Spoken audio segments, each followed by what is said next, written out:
Vaxtınız xeyir olsun, hörmətli tamaşaçılar. Şərq TV-ni izləyirsiniz. Ölkədə və dünyada baş verən ən yeni xəbərlərlə qarşınızdayıq. Studiyada Aybəniz Səfərovadır.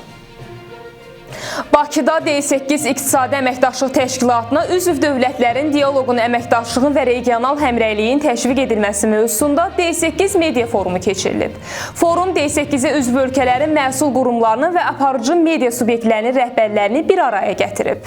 Tədbir çərçivəsində D8 ölkələrinin media sahəsində əməkdaşlığının genişləndirilməsi üzrə Bakı bəyannaməsi qəbul olunub. Bəyanat Azərbaycan, Bangladeş, Misir, İndoneziya, İran, Malayziya, Nigeriya, Pakistan və Türkiyə hökumətləri və media nümayəndələri tərəfindən birgə şəkildə hazırlanaraq təsdiqlənib. Noyabr ayı üzrə pensiyaların ödənişi başa çatdırılıb. Bu barədə Dövlət Sosial Müdafiə Fondu məlumat yayıb. Noyabrın 7-sində Bakı və Sumqayıt şəhərləri, Abşeron rayonunda, bugün isə ölkəmizin bölgələrində yaşayan şəxslərin noyabr ayı üzrə pensiyaları ödənilib. Vətəndaşlar pensiyalarını bank kartları vasitəsilə müvafiq bankların bankomatlarından əldə edə bilərlər. Yeni avtomobil nömrələri istifadəyə verilib. Dövlət standartlarına əsasən bundan sonra nəqliyyat vasitələrinə veriləcək nəqliyyat nişanlarında rəqəmlər və hərflər arasında istifadə olunan defs işarəsi tətbiq olunmayacaq. Qeyd edək ki, bu dəyişiklik yalnız yeni hazırlanan nömrələr nişanlarına aiddir. Hazırda vətəndaşların istifadə etdiyi üzərində defis olan bütün dövlət qeydiyyat nişanları tam etibarlıdır. Onların dəyişdirilməsinə və yenisi ilə əvəz olunmasına heç bir ehtiyac yoxdur.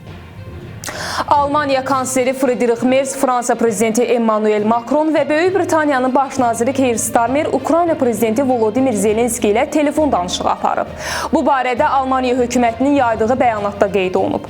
Bəyanata görə liderlər uzun müddətli sülh yolunda Ukraynaya sarsılmaz və tam dəstəklərini təsdiqləyiblər.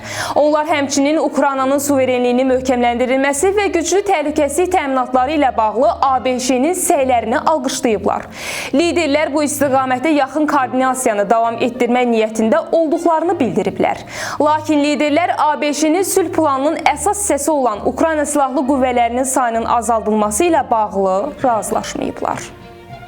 Noyabrın 22-sinə gözlənilən hava şəraiti açıqlanıb. Milli Hidrometeorologiya Xidmətindən verilən məlumata görə Bakıda və Abşeron yarımadasında hava şəraitinin dəyişkən buludlu olacağı, arabir tutulacağı, əsasən yağmursuz keçəcəyi gözlənilir. Havanın temperaturu gecə 9-14, gündüz 16-20 dərəcə isti olacaq. Rayonlarda isə havanın əsasən yağmursuz keçəcəyi, arabir duman olacağı gözlənilir. Havanın temperaturu gecə 5-10, gündüz 17-21 dərəcə isti olacaq. Bugünə çatdıracaqlarımız bu qədər. Ən son xəbərləri Şərq TV-dən izləməyə davam edin. Diqqətiniz üçün minnətdarıq.